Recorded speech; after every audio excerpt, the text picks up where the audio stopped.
3rd August இன்னைக்கு உங்களை பார்த்து சொல்றது என்னன்னா, முதலாவது தேவனுடைய ராஜ்யத்தையும் அவருடைய நீதியையும் தேடுங்கள், அப்பொழுது இவைகள் எல்லாம் உங்களுக்கு கூட கொடுக்கப்படும்னு மத்தேயு 6:33 சொல்லப்பட்டிருக்கு. இந்த உலகத்துல வாழ்றதுக்கு நமக்கு பணம் தேவைதான், இல்லைன்னு சொல்லல. ஆனா அந்த பணத்துக்காக மட்டும் வாழ்க்கை ஃபுல்லா ஓடிட்டு இருக்கிறது தான் வேணான்னு சொல்றேன்.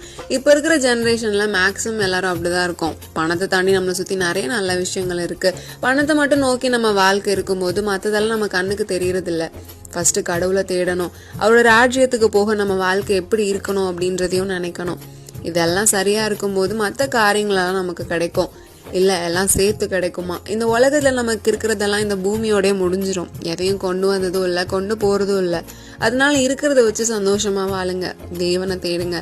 அவர் உங்களை உலக காரியங்களையும் ஆசீர்வதிப்பாரு, சும்மா விட்டுறவும் மாட்டாரு. பை தாஜாவ் ஷேரன். Have a happy Sunday.